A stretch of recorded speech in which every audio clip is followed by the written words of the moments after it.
Hello. Sorry I'm a little late in our devotion today, but I'm doing the follow-up for the second part of Psalm 23. And yesterday, if you missed that, please just check back and look at the wonderful parts that we looked at. It was phenomenal to see what God showed us in that first part of the most famous psalm. And now we're going to look at the second part. We also wanted to let you know that we are going to be having a live stream of our service, our midweek service tonight at 7. So we're going to have our worship pastor Hannah playing, and I'm going to be sharing a nice, I think, very timely word. We're really looking at another one of the Psalms, so you don't want to miss that. It's going to be an excellent time. So again, at 7 o'clock, you just go to Hope Church Midway, you'll be able to see that. So let's look at the second part of Psalm 23. I'm going to read the whole psalm for you, and then we'll focus in on the second part. The whole psalm says this: "The Lord is my shepherd, I lack nothing. He makes me lie down in green pastures. He leads me beside quiet waters. He refreshes my soul. He guides me along the paths for his name's sake. Even though I walk through the darkest valley, I will fear no evil, for you are with me. Your rod and your staff, they comfort me. You prepare a table before me in the presence of my enemies. You anoint my head with oil. My cup overflows. Surely your goodness and love will follow me all the days of my lives, and I will dwell in the house of the Lord forever." So, let's look at this second part of this wonderful psalm. You prepare a table before me in the presence of my enemies. So what does this mean with him preparing a table before us? Well, that means that even in the midst of chaos, we can relax and have this time with God. Why do we say this? Because he could have easily said, you've given me some nourishment while I was here, but no, he said to prepare a table. Now, I'm actually sitting at my table in our kitchen here, and if you think about preparing a table, you're preparing a banquet, you're preparing something nice. It's not something quick that you would do in the midst of a battle. It's not like you're getting rations and saying, okay, now go back into the fight now. It's actually having that pause. Even in the midst of the chaos and the confusion, you're able to have that pause. And entitled this being optimistic in a pessimistic world. And what does that mean? Well, pessimistically, we can look around us and say, well, we have all these problems, we have all these situations that are going on, and God's saying, well, allow this time to relax, to be in my presence, to see what I have for you. See what I got for you. So even in the midst of all the enemies and all the chaos, he said, I still am setting something for you, setting a great table for you to enjoy, setting up things that are going to nourish your souls. We talked about yesterday. And I love that he has this even in the midst of our enemies. So the enemies are all around, but God is still protecting us. We don't have to worry. Even though everyone else might be around us, we have the protection from God, and we can eat and relax and enjoy that time together with him. He'll still feed our souls in this. And it says, you anoint my head with oil, my cup overflows. So now that might seem a little bit confusing to people, but allow me to tell you about what happens in those days in that culture. So when they would come over, when someone was resting, a way of helping them to be refreshed was to anoint their head with oil, which might sound totally disgusting to us nowadays to think of someone having oil over their head, but it was refreshing. It was kind of like someone coming in and when you're hot and when you're tired, you're able to take a nice shower. It's kind of along those ways. You're just washing your face. I remember the first time I went out to Guatemala on a missions trip, and we had a whole day of traveling, and it was a little bit warmer. I'd worn jeans and all this other stuff because I was afraid of bugs, and I had really a lot of heavy clothes. And finally we got to where we needed to go after a long time, and I was able to take a shower. It was the greatest, most refreshing thing ever.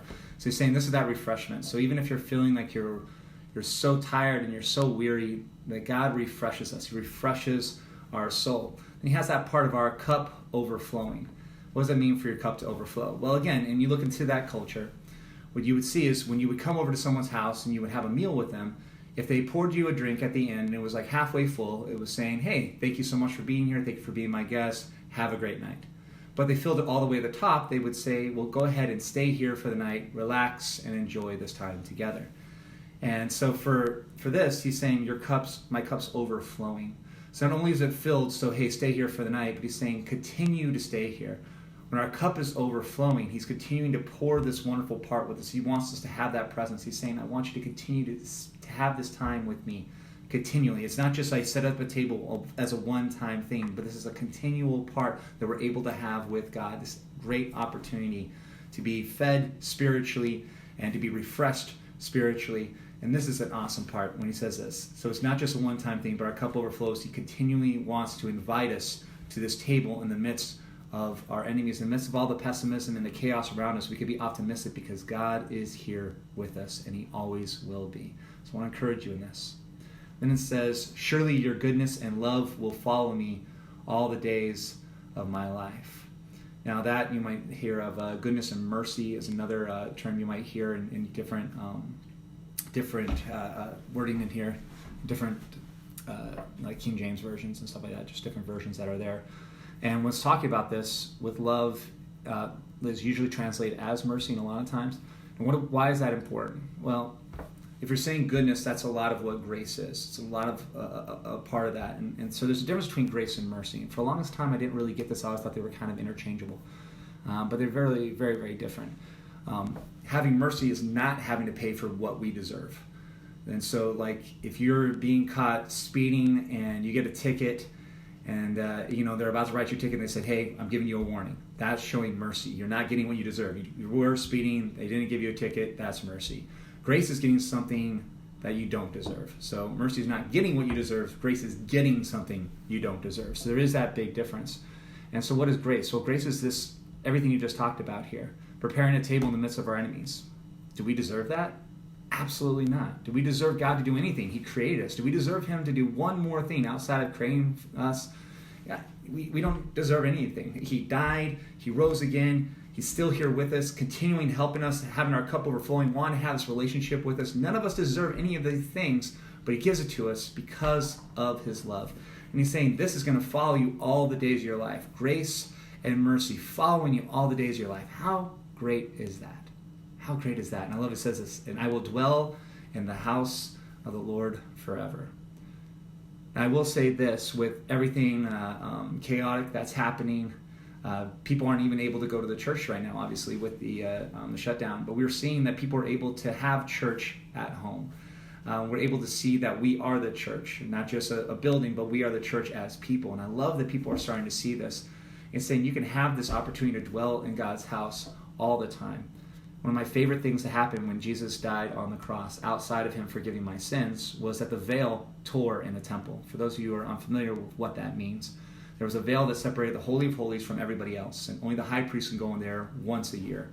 When that veil tore from top to bottom, it showed that we had access into God, and that we can be with him at all times. We can dwell in the house of the Lord forever. We don't have to go through a priest. We don't have to go through a temple practice or anything else like that. You have direct access to God. So this is the reason you should be optimistic right now. If you're saying I'm going through all this chaos and I'm feeling financial things and I'm feeling all this pressure and fear and everything else is coming around me, these enemies are all coming around me, know that God is wanting to feed your soul during this time. This could be the time where you're fed like never before. As we said last week, the valley, even though it was a place where all the enemies were, the great part about it was also the place where the water and the food and everything else was too. So this is a time that you can be fed personally. And God wants to feed you personally. He wants to help you out in these times. You see that he is going to anoint your head with oil during this opportunity. You're able to be refreshed during this time. Your cup overflows. He's wanting to have this relationship with you continually. Not just a one-time thing, but continually, all the way through. And then we have grace and mercy at all times available to us. So even though we have very, very real reasons to be pessimistic right now, I want to encourage you to look at Psalm 23 on your own, see it in the cultural context that we just talked about, and enjoy the love and the grace and the goodness that God has for your life. Let me pray for you. God, I thank you so much for everyone that is watching this, whether they're watching it live or they're going to be watching it later. I pray that you'll help them out, that though there is great reasons to be pessimistic when we look around us and we see all different things in the news, we hear different things in the news. I pray that right now that we'll know the greatest part of the news, the good news, which is that you are there with us at all time, that you care for us, that your grace and your mercy is available to us at all times. God, may we be fed in our souls during this time. May we be refreshed during this time. May we see that you're constantly with us. You're constantly wanting to have a relationship with us. Our cup is overflowing. May we understand that this is for all the days of our life, not just one time. And though we would all love to be in church and worship together, and there's great power and great times and great encouragement with us, Allow us to see that we still have access to you every single moment. And that is a great reason for us to be excited, because we can dwell in the house of the Lord forever. Thank you so much for all you're doing. I pray you would strengthen everyone. God, allow them to be optimistic, to look at the psalm for themselves, and be encouraged by your word. We thank you for all you're doing. In Jesus Christ's name, amen.